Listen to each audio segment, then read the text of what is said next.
Good morning. News and hair oil సమర్పిస్తున్న business breakfast షోకి స్వాగతం. ఏషియన్ మార్కెట్స్లో ఒక మిక్స్డ్ ట్రెండ్ కనిపిస్తోంది. స్ట్రైట్స్ టైమ్స్, తైవానీస్ ఇండెక్స్, అలాగే జపనీస్ నికాయ్ లాంటివి స్వల్ప నష్టాలు ట్రేడ్ అవుతుంటే కొన్ని ఇండిసెస్ లాభాలు ట్రేడ్ అవుతున్నాయి. ఎస్ఎక్స్ నిఫ్టీ కూడా ఒక 15 to 20 పాయింట్స్ నష్టంతో ట్రేడ్ అవుతూ ఒక స్లైట్లీ వీక్ ఓపెనింగ్ను ఇండికేట్ చేస్తుంది. ఇవాళ అందరూ కూడా ఆగస్ట్ నెల యుఎస్లో ఎటువంటి కొత్త ఉద్యోగాలు క్రియేట్ అయ్యాయి, నాన్ ఫామ్ పేరోల్స్ అంటారు. సో ఎటువంటి కొత్త ఉద్యోగాలు, కొత్త కొలువులు ఎన్ని సృష్టించబడ్డాయి ఆగస్ట్ నెలలో అన్న అంశాన్ని ఆసక్తిగా ఎదురు చూస్తున్నారు. ఇవాళ డేటా రాబోతుంది. 1,80,000 ఈ నెంబర్ ఇంపార్టెంట్.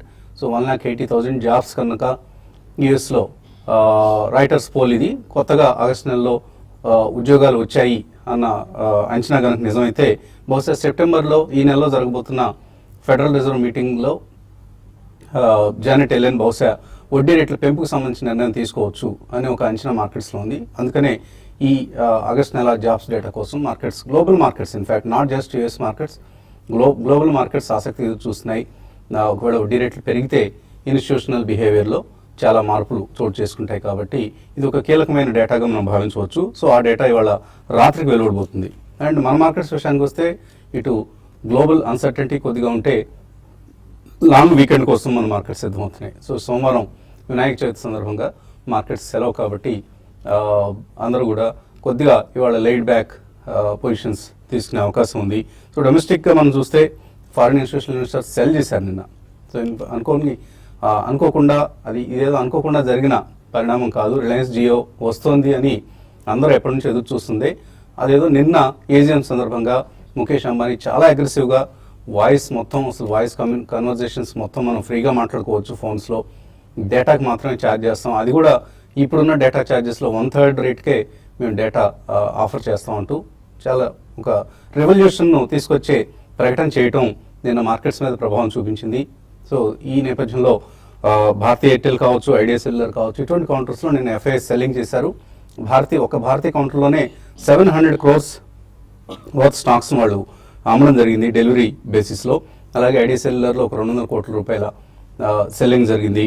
సో నెట్ చూస్తే మనకు 300 crores ఎఫ్ఐఎస్ నుంచి సెల్లింగ్ చూస్తాం. అంటే కొన్ని స్టాక్స్ వాళ్ళు కొనడం కూడా జరిగింది. So net it is 300 crores selling from FIIs. Domestic institutional investors ఇదే మొత్తంలో ఆల్మోస్ట్ కొనడం కూడా ఒక విశేషంగా చెప్పుకోవచ్చు.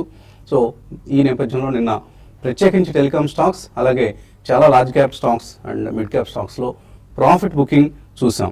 So markets punishing bad news, ఇది ఒక మంచి సైన్, మార్కెట్స్లో హెల్దీ సైన్గా చెప్తూ ఉంటాం మనం. బ్యాడ్ న్యూస్ ఎప్పుడు వచ్చినా కూడా అమ్మడం అనేది. అలాగే ఆటోమొబైల్ సేల్స్ ఫిగర్స్ కూడా వచ్చాయి. 2-wheeler సేల్స్ ఫిగర్స్ చాలా పాజిటివ్గా వస్తాయి.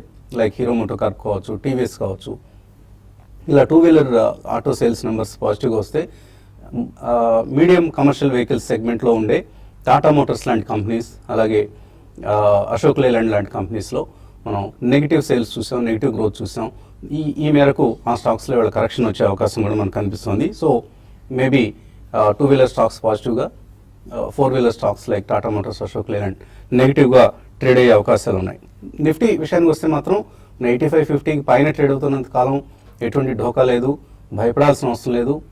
బై అండ్ డిక్లైన్స్ అనే సామెతను మనం పదే చెప్పుకుంటూ ఉన్నాం.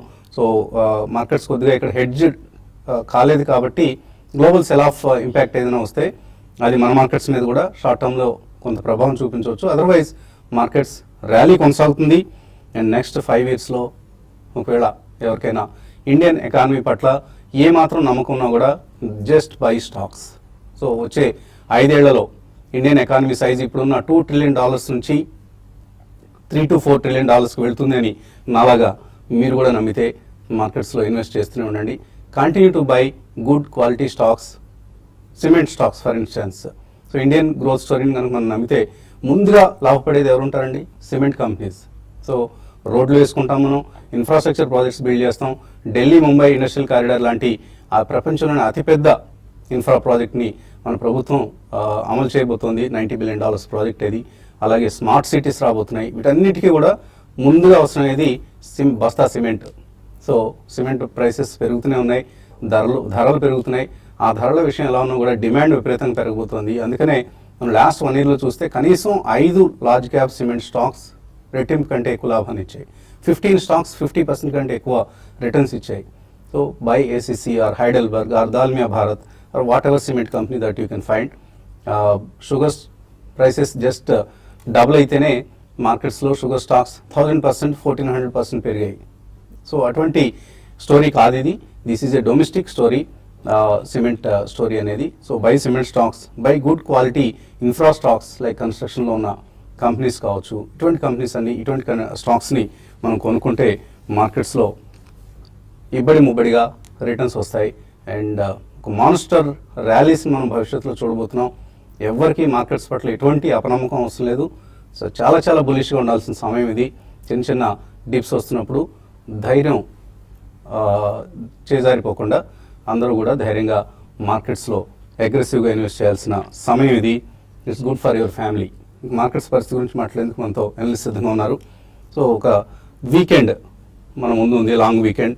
మార్కెట్స్లో కొద్దిగా కన్సల్టేషన్ కనిపిస్తుంది లాస్ట్ 1 or 2 సెషన్స్లో. Of course Monday and Tuesday చాలా స్ట్రాంగ్ క్లోజ్ కావడం చూసాము. ఎటువంటి మార్పులను మీరు ఎక్స్పెక్ట్ చేస్తున్నారు? మీరు చెప్పినట్టు మనం చాలా ఎక్స్ట్రాడనరీ టైంలో ఉన్నామండి. అంటే ఈ టైం డెఫినెట్గా మిస్ అవ్వకూడదు.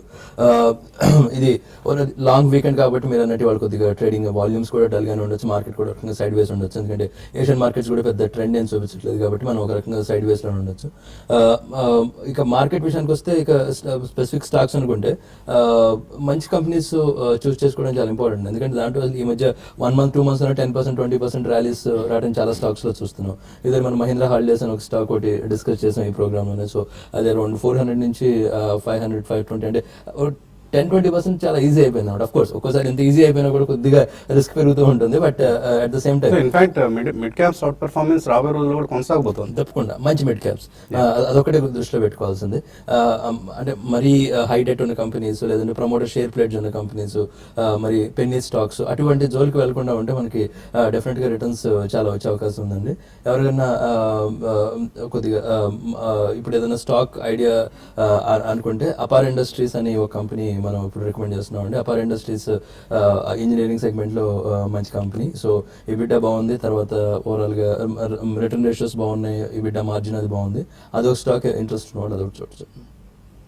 ఓకే అండి. సో అపార్ ఇండస్ట్రీస్ అనే స్టాక్ని జగన్నాథం గారు రికమెండ్ చేస్తున్నారు. సో వీకెండ్ ఎటువంటి ట్రేడింగ్ ఐడియాస్ ఇస్తారు? స్టే అవే అంటారా, లేదా మార్కెట్స్లో ట్రేడ్ చేద్దాం అనుకున్న వాళ్ళకి ఎటువంటి సలహా ఇస్తారు? I think basically last 8 weeks గా ట్రేడింగ్ ప్యాటర్న్ చూస్తే కనుక ప్రాబ్లీ 7 weeks కన్సాలిడేషన్ తర్వాత ఈ వారం మనం బ్రేక్అవుట్ రావటం చేసాం. అండ్ ఆల్మోస్ట్ ఫస్ట్ 3 days లోనే మనం ఆల్రెడీ 100 points పెరగటం చేసాం. సో నిన్నటి డే చార్ట్స్ చూస్తే కనుక ప్రాబ్లీ మనకి డోజీ ఫార్మేషన్ ఏదైతే ఉందో అది ఫామ్ అయింది నిన్న. సో దీని ఇండికేషన్ ఏంటంటే బుల్స్ కొద్దిగా టైర్డ్ అయినట్టు కనిపిస్తుంది. అంటే ఫాలో ఆన్ బయింగ్ ఉండకపోవచ్చు ఇమీడియట్లీ అన్న ఇండికేషన్ ఇది. సో 8819 ఏదైతే ఈ వీక్ హై ఉందో ప్రాబ్లీ దాని అబోయే మళ్ళీ ఐ థింక్ ఫ్రెష్ బ్రేక్అవుట్ రావచ్చు. అండ్ అది కూడా 70 to 80 points లాగా. లైక్ మనం ఇంతకుముందు రేంజ్ ఏదైతే అనుకున్నాం 85 నుంచి 87 మధ్యలో. సో డెఫినెట్లీ ఆ రేంజ్ అనేది మనకి షిఫ్ట్ అయింది. మేబీ మీనింగ్ఫుల్ సపోర్ట్ అనేది మనకి 50-day మూవింగ్ యావరేజ్ దగ్గర ఉంటుంది, విచ్ ఇస్ 8525 దగ్గర. సో మనం 2 or 3 ప్రైస్ పాయింట్స్లో ఆన్ డిప్సే కొనమని చెప్తాను, ఈవెన్ షార్ట్ టర్మ్ కానీ మీడియం టర్మ్ కానీ. ప్రాబ్లీ ఫస్ట్ ప్రైస్ పాయింట్ అనేది మనకి 8652 ఏదైతే 20-day మూవింగ్ యావరేజ్ ఉందో అక్కడ కొద్దిగా సేఫ్టీ జోన్ ఉంటుంది. అండ్ లేదు కొద్దిగా రిస్క్ తీసుకునే వాళ్ళు in case they want to buy 8723 గత 5-6 వారాలుగా ఏదైతే రెసిస్టెన్స్ పాయింట్ ఉందో అదొక సపోర్ట్ పాయింట్గా ఉంటుంది, మైనర్ సపోర్ట్. మేబీ 8723 నుంచి 8652 వరకు I think one can buy. Short term traders అయితే మేబీ 8620 కింద స్టాప్ లాస్ పెట్టాలి. Medium to long term I think 3 price పాయింట్స్లో they can accumulate.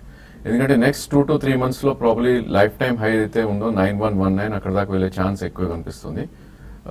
I think we are in a bull market wherein we are making higher tops and higher bottoms. అదేవిధంగా bank Nifty చూస్తే కనుక probably out perform చేస్తున్న time ఇది నిఫ్టీకి. Probably నిన్నటి pattern చూస్తే కనుక కొంచెం సెల్ ఆఫ్ మనం చూసాం హైయర్ లెవెల్స్లో near to 20,000. I think it's a supply జోన్గా మనం చెప్పుకుంటాం. ఈవెన్ బ్యాంక్ నిఫ్టీ కూడా 19,164 అంటే ఆల్మోస్ట్ 600 points కింద 20-day మూవింగ్ యావరేజ్ ఉంది. అక్కడే మనకి మీనింగ్ఫుల్ సపోర్ట్ ఉంటుంది కాబట్టి మేబీ డిప్స్లోనే బ్యాంక్ నిఫ్టీ కూడా ఆలోచించాలి. ఇన్ కేస్ ర్యాలీ వస్తే కనుక నిన్నటి హై దాటితే కనుక ప్రాబ్లీ మళ్ళీ 20,200 నుంచి 20,400 దాకా వెళ్ళే ఛాన్స్ ఉంది. రెండు కూడా బై ఆన్ డిప్స్గా చెప్పొచ్చు. కొన్ని స్టాక్ స్పెసిఫిక్స్ ఏవైతే ఉన్నాయో మేబీ అండర్ పర్ఫార్మింగ్ స్టాక్స్ ఏవైతే ఉన్నాయో ఈ ర్యాలీస్లో పుల్ బ్యాక్ వస్తే ప్రాబ్లీ ఎగ్జిట్ అవ్వమని చెప్తాను. ఎందుకంటే ఇవన్నీ కూడా 200-day మూవింగ్ యావరేజ్ కింద ఎరుగుతున్నాయి. ఎగ్జాంపుల్ ఫర్ ఇన్స్టెన్స్ విప్రో కానీ, టీసీఎస్ కానీ, ఇన్ఫోసిస్ కానీ, వీటిలో ర్యాలీలో డెఫినెట్లీ లాంగ్ పొజిషన్స్ అయితే తీసుకోకూడదు. ఇన్ కేస్ ఆపర్చునిటీ వస్తే ఎగ్జిట్ అవ్వాలి. మేబీ కొద్దిగా 5 to 7% ర్యాలీ అవుతే కనుక షార్ట్ పొజిషన్స్ క్రియేట్ చేసుకోవాలి. And avoid telecom stocks. So అందరూ కూడా తగ్గాయి కదా, భారతీయ ఎయిర్టెల్, ఐడియా, ఇటువంటివన్నీ బాగా రేట్లు తగ్గాయి, ఇక్కడ కొనుక్కోవచ్చు అని అడుగుతున్నారు ఎక్కువ మంది. డోంట్ బై దోస్ స్టాక్స్, ఎందుకంటే ఇవి ఇప్పుడు ఏదైతే రిలయన్స్ జియో ప్రారంభించిందో ఇది ఆరంభం మాత్రమే. సో రాబోయే రోజుల్లో టెలికాంలో ఒక పెద్ద యుద్ధానికి తెరలేస్తుంది. సో అందరూ కూడా టారిఫ్స్ని కట్ చేసి సబ్స్క్రైబర్స్ని ఆకట్టుకునే ప్రయత్నం చేస్తారు. ఫలితంగా కంపెనీల ఎర్నింగ్స్, ఎబిటా మార్జిన్స్ ఇవన్నీ కూడా క్షీణిస్తాయి. So avoid telecom stocks, don't get attracted because they have corrected అని. నరసింహారావు పిడుగురాళ్ళ నుంచి. హలో హలో అడగండి నరసింహారావు. సార్, ఈ కాపర్ క్రూడ్ గురించి తెలుసుకున్నామండి. ఏ రేంజ్ లో బై చేయొచ్చు, ప్రజెంట్ హోల్డ్ చేసుకోవచ్చా ఈ రేట్ లో? కాపరా? కాపర్ క్రూడ్ అండి. క్రూడ్, మీరు కమాడిటీస్ ని మనం ఎక్కువగా ఇందులో డిస్కస్ చేయడం లేదండి. ప్రత్యేకించి మీ ప్రాంతంలో ఎక్కువ కమాడిటీస్ ట్రేడింగ్ జరుగుతుంటుంది. గుంటూరు జిల్లాలో ఈ పిడుగురాళ్ళ, సత్తెనపల్లి ఈ ప్రాంతంలో ఎక్కువ మంది కమాడిటీ ట్రేడర్స్ ఉన్నారు. దురదృష్టవశాత్తు మేము వాటిని ఎక్కువ కవర్ చేయడం లేదు. But any technical suggestions based on the charts? I think copper కొద్దిగా బేరిష్ ట్రెండ్ లో ఉందండి. ప్రాబ్లీ కొద్దిగా పుల్ బ్యాక్ వస్తున్నప్పటికీ కూడా ఇది 295 ఏదైతే ప్రీవియస్ స్వింగ్ లో ఉందో దాని కింద మళ్ళీ బేరిష్ అయ్యే ఛాన్స్ ఎక్కువ ఉంది. ఇన్ కేస్ మీకు ర్యాలీ వస్తే కనుక లాంగ్ ఉంటే డెఫినెట్లీ ఎగ్జిట్ అవ్వమని చెప్తాను. బట్ ఉన్న పొజిషన్స్ మొన్నటి స్వింగ్ లో ఏదైతే ఉందో 294 కింద మీరు స్టాప్ లాస్ పెట్టుకుని హోల్డ్ చేయండి. అదేవిధంగా మొన్నటి హై స్వింగ్ హై ఏదైతే ఉందో 319 నుంచి 320 మధ్యలో వస్తే కనుక ఒకసారి ఎగ్జిట్ అవ్వమని చెప్తాను. పొన్నూరు నుంచి వాసు లైన్లో ఉన్నారు తర్వాత కాలం. హలో, గుడ్ మార్నింగ్ వసంత్ గారు. మార్నింగ్ అండి. నేను ఐనాక్స్ విండ్ 360 లో హోల్డ్ చేస్తానండి. జగన్నాథన్ గారు రికమెండ్ చేశారు. అట్లాగే ఇంట్రోగ్లోబ్ కూడా హోల్డ్ చేస్తున్నాను 8 months నుంచి. ఇది హోల్డ్ చేయొచ్చా, ఎగ్జిట్ అవ్వాలి? సో ఐనాక్స్ విండ్ లాస్ట్ లో ఉన్నారా? లాస్ట్ లో ఉన్నానండి. ఇది యాడ్ చేసుకోవచ్చా ఈ ప్రైస్ లో? ఐనాక్స్ విండ్ కొద్దిగా డిసప్పాయింట్ చేసింది ఇన్వెస్టర్స్. ఐనాక్స్ విండ్ యాక్చువల్లీ ఆ సెగ్మెంట్ లో మంచి నేమ్ అండి. అంటే విండ్ ఎనర్జీలో చాలా మంచి ప్లేయర్. అంటే సుజలాన్ ఎనర్జీ వాటి కంపారిజన్ చేస్తే చాలా చాలా బెటర్ కంపెనీ అనమాట. ఎందుకంటే ఫైనాన్షియల్ సేవ్ చూస్తున్నాయి. అయితే ఏంటంటే 2 quarters బ్యాక్ ఏంటంటే రిజల్ట్స్ డిసప్పాయింట్ అయ్యేటప్పుడు ఒకేసారి స్టాక్ హెవీగా రియాక్ట్ అయింది. మా అంచనా ఏంటంటే ఒక 2-3 quarters లో సిచ్యువేషన్ ఇంప్రూవ్ అవ్వాలండి. యాడ్ చేయమని చెప్పను కానీ ఉన్న వాటిని కంగారుపడి అమ్మాల్సిన అవసరం అయితే లేదని అయితే చెప్తానండి. రెండోది ఇంటర్ గ్లోబ్ ఏవియేషన్ అంటారు. అది ఇండిగో ఆఫ్ కోర్స్ ఉన్న ఏవియేషన్ ప్లేయర్స్ లో బెస్ట్ నేమ్, అది దాంట్లో డౌట్ లేదు. మీరు ఐపీఓలో కనుక తీసుకుని ఉంటుంటే మీరు డెఫినెట్గా ఇప్పుడు కూడా ప్రాఫిట్ లో ఉన్నారు, అది హోల్డ్ చేసే పెట్టండి. అయితే క్రూడ్ ఆయిల్ ప్రైసెస్ బాగా పెరిగితే అప్పుడు ఏదైనా ఏవియేషన్ ఇబ్బంది ఉంటుంది. కానీ కరెంట్లీ గవర్నమెంట్ కూడా ఏవియేషన్ పాలసీ అది అనౌన్స్ చేసే ప్రాసెస్ లో ఉంది కాబట్టి మీరు ఇండిగో కూడా హోల్డ్ చేయమని చెప్తాను. ఓకే అండి, ఇక కాల్స్ అలాగే మెయిల్స్ కొనసాగించిపోయే ముందు కాసేపు ప్రకటన.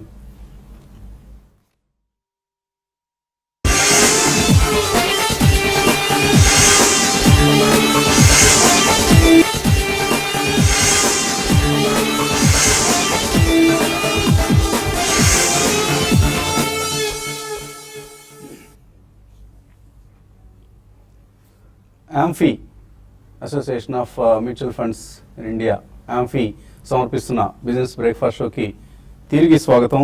తర్వాత కాలర్ లైన్లో ఉన్నారు తిరుపతి నుంచి Sridhar. Good morning sir. Morning అండి. సినీ ఇండస్ట్రీ ఎందుకు అలా పడిపోతుంది? నేను కొనాలనుకుంటున్నాను. అది ప్రాఫిట్స్ బాగానే ఉన్నాయి.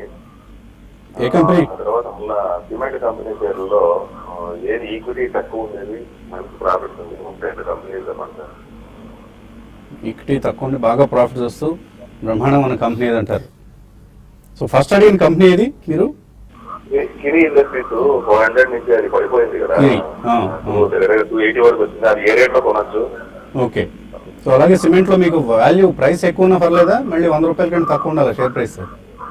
ప్రైస్ ఎక్కువ ఉన్నా పర్వాలేదు sir. Okay, very good, that's the attitude అండి. అట్లా ఉండాలి. అంటే చాలామంది ఏం చేస్తారంటే తక్కువ ప్రైస్ ఉన్న షేర్లు చెప్పండి అంటారు. బట్ శ్రీధర్ గారి ఉద్దేశం చాలా బాగుంది. సో సో అటువంటి ఒక సిమెంట్ కంపెనీని ఏమైనా రికమెండ్ చేస్తారా?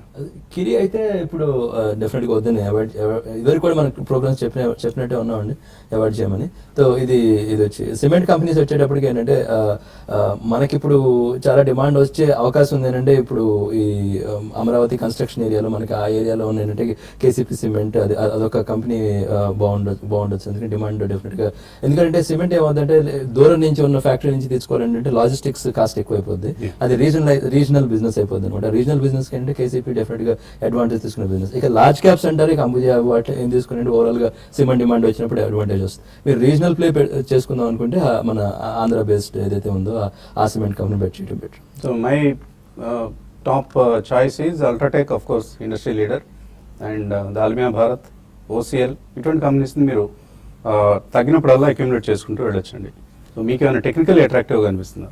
I think front line we should be అండి. ఎందుకంటే already mid cap stocks cement space అవుతున్నాయి, ఆల్మోస్ట్ 3 to 4 times పెరిగిపోయిన స్టాక్స్. మేబీ మిడ్ క్యాప్స్ లో మనకి ఏంటంటే కంఫర్ట్ జోన్ ఉండదు, 10 to 15% పట్టినా కూడా కంఫర్ట్ ఉండదు. బట్ మీరు చెప్పినట్టు అల్ట్రాటెక్ కానీ లేదంటే ఏసీసీ ఆర్ అంబుజా సిమెంట్ ఇవన్నీ ఫ్రంట్ లైన్ లో 10-15% కరెక్షన్ వచ్చినా కొద్ది పీస్ ఆఫ్ లైఫ్ ఉంటుంది. అలానే కిరి మీరు అడిగారు బేసికలీ 400 నుంచి పడిపోతుంది అని. సో బేసికలీ ఎక్కడి నుంచి పెరుగుతుందో అది కూడా మనం గమనించాలండి. ఈ స్టాక్ చూస్తే కనుక మార్చ్లో ఇది 70 రూపీస్ ఉన్న స్టాక్ ఇది. సో 70 to 400 రూపీస్ పెరిగిన స్టాక్ ఇది, అంటే ఆల్మోస్ట్ 330 రూపీస్ పెరిగింది. ఇన్ కేస్ ఇది మీకు ఈ స్టాకే మీరు ఎంటర్ అవ్వాలి అనుకుంటే కనుక బెస్ట్ ఇస్ 50 to 60% రిట్రేస్ అవుతాయి స్టాక్స్ ఇలా. మేబీ మీరు 180 నుంచి 200 మధ్యలో ఎంటర్ అవ్వచ్చు. బట్ అగైన్ మీ స్టాప్ లాస్ అనేది అరౌండ్ 170 కింద డెఫినెట్లీ పెట్టుకోవాలి ఇట్లాంటి స్టాక్స్లో. గుడివాడ నుంచి రాధాకృష్ణ లైన్లో ఉన్నారు. హలో, రండి రాధాకృష్ణ. నమస్తే అండి. నమస్తే. ఈ రేట్లలో ఐటీసీ ఒకటి, ఎస్బీఐ ఒకటి, హిందుస్థాన్ లో ఒకటి కొనుక్కోవచ్చు అండి. 2 హెరిటేజ్ గుడ్స్ టీవీ ల్యాబ్స్ అండి. ఈ కొత్తగా తీసుకున్నాం అనుకున్నా, తీసుకోమని తర్వాత అండి. అన్ని ఫ్రంట్ లైన్ మంచి కంపెనీస్ చెప్పారండి. మీరు చెప్పిన లార్జ్ క్యాప్స్ ఏవైతే ఉన్నాయో అవన్నీ ఏంటంటే లాస్ట్ 3-4 months లో అట్లీస్ట్ 20% 30% రిటర్న్స్ ఇచ్చినాయండి. కాబట్టి అంటే కొద్దిగా అంటే ప్రాఫిట్ బుకింగ్ కొద్దిగా డిప్స్ రావచ్చు. డిప్స్ వచ్చినప్పుడు కొనుక్కోండి, అప్పుడు మీకు ఏంటంటే ప్రాఫిట్ కనపడుతుంది. మంచి కంపెనీ సెలెక్ట్ చేశారండి, బస్ ఏంటంటే డిప్స్ వచ్చినప్పుడు కొనుక్కోమని చెప్తామండి. ఓకే అండి. ఈమెయిల్ సందేహాలు కూడా మనకు చాలా అందాయి. ఈమెయిల్స్లో కొన్నిటిని ఈ కార్యక్రమంలో తర్వాత మళ్ళీ మనం యూట్యూబ్లో కూడా చదివే ప్రయత్నిస్తాను. Kiran Gajjalakonda, Ujjivan financial services accumulate చేయొచ్చా కరెంట్ మార్కెట్ ప్రైస్లో? అది ఐపీఓ దగ్గర నుంచి ఆల్మోస్ట్ ఒక 100% పెరిగి మళ్ళీ ఇప్పుడు 400 అరౌండ్ 420 రేంజ్లో ఉన్నట్టుందండి. మంచి కంపెనీ అండి. వాళ్ళకి స్మాల్ ఫైనాన్స్ బ్యాంక్ కూడా వెళ్తున్నారు. సో నేనేంటంటే అరౌండ్ 350 రేంజ్లోకి వస్తే డెఫినెట్గా అగ్రెసివ్గా కొనమని చెప్తాను. 400 రేంజ్ అయితే కొద్దిగా అంటే మీరు పెడదాం అనుకున్న దాంట్లో ఒక 20-30% పెడితే పెట్టండి. మామిడాల ప్రసాద్, రాజశ్రీ షుగర్స్ ఈ లెవెల్స్లో తీసుకోవచ్చా లాంగ్ టర్మ్ కోసం? డెఫినెట్లీ నో అండి. ప్రాబ్లీ షుగర్ స్టాక్స్ అన్ని మనకు ఆల్మోస్ట్ బాగా పెరగటం చూసాం. సో ఈ స్టాక్ కూడా ఆల్మోస్ట్ 14 రూపీస్ నుంచి 90 దాకా పెరిగి ఇప్పుడు ఒక కరెక్షన్ మోడ్లో ఉంది. సో 47 కరెంట్ మార్కెట్ ప్రైస్ ఉంది. సో జనరలీ 60% ఆర్ 65% రిట్రేస్ అవుతాయి ఇట్లాంటి స్టాక్స్. మేబీ ఇంకొద్ది కరెక్షన్ కోసం మీరు వెయిట్ చేయొచ్చు. 38 నుంచి 36 మధ్యలో మీరు ఎంటర్ అవ్వచ్చు. బట్ ఇలాంటి స్టాక్స్ అయితే వితౌట్ స్టాప్ లాస్ మీరు ఈవెన్ లాంగ్ టర్మ్ కూడా హోల్డ్ చేయకూడదండి. మేబీ బిలో 30 మీరు స్టాప్ లాస్ పెట్టుకోవాలి. సోమా ప్రవీణ్ కుమార్ యూఎస్ఏలో ఉంటారు. 10 లక్షల రూపాయలు ఇప్పటికే సేవింగ్స్ ఉన్నాయి. ఇంకొక నెల ₹1 లక్ష సేవ్ చేయగలరు. సో ఈ డబ్బు మొత్తాన్ని ఎక్కడ ఇన్వెస్ట్ చేయాలని అడుగుతున్నారు. మంచి పోర్ట్ఫోలియో బిల్డ్ చేసుకోండి విత్ రిస్క్ డైవర్సిఫికేషన్. అంటే అన్నీ ఒకటే దానిలో కాకుండా కొంత మేబీ డెట్ వైపు పెట్టండి, కొద్దిగా ఈక్విటీస్లో పెట్టండి. ఈక్విటీస్లో కూడా try to invest in mutual funds అండి. Large cap mutual funds like SBI blue chip or Birla sun life front line equity, Birla sun లైఫ్లోనే టాప్ 100 స్కీమ్, ఇటువంటి వాటిలో లార్జ్ క్యాప్ మ్యూచువల్ ఫండ్స్లో కొద్దిగా ఇన్వెస్ట్ చేయండి. And keep investing. డెఫినెట్లీ మీ age group రాయలేదు, maybe next 10 years కనుక మీరు అలా టార్గెట్ పెట్టుకుంటారు, లంసమ్ హ్యూజ్ సమ్ మీకు వస్తుంది. ఏదైనా ఈక్విటీ సంబంధించి ఐడియాస్ ఇస్తారా? అదే మనకి చాలా ఐడియాస్ మనం ఇస్తూనే ఉన్నామండి. ఎట్లా జస్ట్ ఏంటంటే మంచి కంపెనీస్ అండి, అది ఒక్కటే దృష్టిలో పెట్టుకోవాల్సిన నథింగ్ ఏం లేదు. అంటే ఇప్పుడు ఇందా అనుకున్న ఉజ్జీవన్ ఉంది అనుకున్నా, అదైనా తీసుకోవచ్చు, ఎందుకంటే it can become a very large company. అంటే ఎందుకంటే ఫైనాన్షియల్స్ బాగున్నాయి, రిటర్న్స్ బాగున్నాయి, మార్జిన్స్ బాగున్నాయి. మీరు SIP ఫామ్ లో అంటున్నారు కాబట్టి ఏంటంటే మీరు 1 lakh అంటున్నారు కాబట్టి అట్లీస్ట్ ఒక 3-4 కంపెనీస్ అంటే ఒక 20,000-25,000 పర్ స్టాక్ అనుకొని మీరు వీటిలో ఇన్వెస్ట్ చేయండి. ఈక్విటాస్ బాగుంది, ఉజ్జీవన్ బాగుంది, లేదంటే డిప్సిషన్ SBI బాగుంటుంది, ఎందుకంటే 140 నుంచి మనం చెప్తూనే ఉన్నాం, అది 250 అయింది. ఒక 2-3 లార్జ్ క్యాప్స్, ఒక 2-3 మిడ్ క్యాప్స్ పెట్టుకోండి. అప్పుడు ఓవరాల్ గా ఏంటంటే మీకు గెయిన్ కూడా మంచిగా వచ్చే ఛాన్స్ ఉంటుంది, స్టెబిలిటీ ఉంటుంది. అరవింద్ అడుగుతున్నారు, HCC 22 రూపాయలు కొన్నారు, 2,000 షేర్లు కొన్నారు ఆల్మోస్ట్, ఇంకా యాడ్ చేసుకోవచ్చా? HCC ఐ థింక్ మనకి లాస్ట్ 2 days లోనే మంచి 40% జంప్ రావడం చూసామండి ఆల్మోస్ట్. సో ఈ స్టేజ్ లో I don't think you should add అండి. ఈ స్టాక్ లాస్ట్ 5 days లోనే ఆల్మోస్ట్ 20 నుంచి మేబీ 33 దాకా పెరగడం చూసాం. సో ఇలాంటి స్టాక్స్ ఐ థింక్ మళ్ళీ కరెక్షన్ వచ్చే ఛాన్స్ ఉంటుంది, అండ్ కరెక్షన్ వచ్చినప్పుడు కూడా చాలా స్టీప్ గా ఉంటుంది. సో బెటర్ స్ట్రాటజీ ఏంటంటే 41 రూపీస్ మార్చ్ హై అయితే ఉందో అక్కడికి వెళ్తే కనుక మీరు 50% ఇన్ఫాక్ట్ ప్రాఫిట్ బుక్ చేసుకుని మళ్ళీ కరెక్షన్ కోసం వెయిట్ చేసి ఐ థింక్ ఈ స్టాక్ ని మీరు తీసుకోవచ్చు. ఐ థింక్ దీని ఎంట్రీ పాయింట్ అనేది మనకి అరౌండ్ 24 నుంచి ప్రాబ్లీ 20-day మూవింగ్ యావరేజ్ ఏదైతే ఉందో ఆ లెవెల్లో మనం ఎంటర్ అవ్వచ్చు. మేబీ 23-24 మధ్యలోనే ఎంట్రీ పాయింట్ ఉంది. సో తగ్గినప్పుడు కొంటూ ఉండండి, HCC లాంటి స్టాక్స్ మీరు తగ్గినప్పుడు పోర్ట్ఫోలియోలో యాడ్ చేసుకుంటూ వెళ్ళండి. శ్రీకాంత్ రెడ్డి అడుగుతున్నారు, ఆర్కామ్ ఇక్కడ కొనుక్కోవడానికి మంచిదేనా? పదే చెప్తున్నాం అండి, ఆర్కామ్, ఐడియా సెల్యులర్ ఇవేవి కొనొద్దు అసలు, స్టే అవే. మీకు ఏమన్నా డబ్బులు ఎక్కడైనా పోయాలనుకుంటే చారిటబుల్ ఇన్స్టిట్యూషన్స్కి ఇవ్వండి, but don't invest in RCom or Idea at these levels. Srei infra, అలాగే Indian power corporation and Uniper, ఈ మూడింటికి ఏమైనా రిలేషన్ ఉందా? రాజే అడుగుతున్నారు. నాకు తెలిసి అయితే లేదండి. అంటే మీరు చెప్పిన 2-3 నేమ్స్ లిస్టెడ్ కూడా కాదనుకుంటా. ఇండియన్ పవర్ కార్పొరేషన్ లిస్టెడ్ కాదనుకుంటా. వాళ్ళకి ఏమైనా సబ్సిడీస్ లాగా ఏమైనా ఉన్నాయేమో, ఆర్ శ్రేయ ఇన్ఫ్రా వీటిలో ఏమైనా ఇన్వెస్ట్ చేసిందో? ఇట్స్ ఏ ఫైనాన్స్ కంపెనీ అండి బేసికలీ శ్రేయ ఇన్ఫ్రా. మేబీ వాళ్ళకి ఏమైనా అప్పు ఇచ్చి ఉండొచ్చు, ఇటువంటి రిలేషన్ ఏమైనా ఉందేమో, కానీ otherwise Shreya infra is a stock. How is it? Shreya infra అంటే పొటెన్షియల్ చాలా ఉందని అనుకున్న కంపెనీస్ లో ఒకటి. అంటే ఒక రీజనబుల్ గా పెరిగారు, కానీ అంటే మనం అనుకున్నంత సైజ్ కి రీచ్ అవ్వలేదని చెప్పాలి. కంపెనీ కలెక్టా బేస్డ్ కంపెనీ. సో ఓకే అంటే దానికంటే బెటర్ నేమ్స్ చాలా ఉన్నాయి, ఈవెన్ ఇన్ఫ్రాస్ట్రక్చర్ నేమ్స్ లో చూసుకున్నా కూడా. సో దాని బదులు L&T అనో వీటిలో పెట్టుకుని L&T finance are M&M finance ఇటువంటివి మీరు తీసుకోవచ్చు. It's basically infra financing company. Srei infra is they are basically investors in so many companies. ఇంకా మళ్ళీ మనం ఇక్కడ ఈ కార్యక్రమాన్ని నిలిపివేసి యూట్యూబ్లో కొనసాగించాల్సిన సమయం ఇది. కాబట్టి ఒక చిన్న బ్రేక్ తర్వాత youtube.com/TV5money/live ఈ కార్యక్రమంలో కలుద్దాం. Keep watching TV5 and TV5 Money.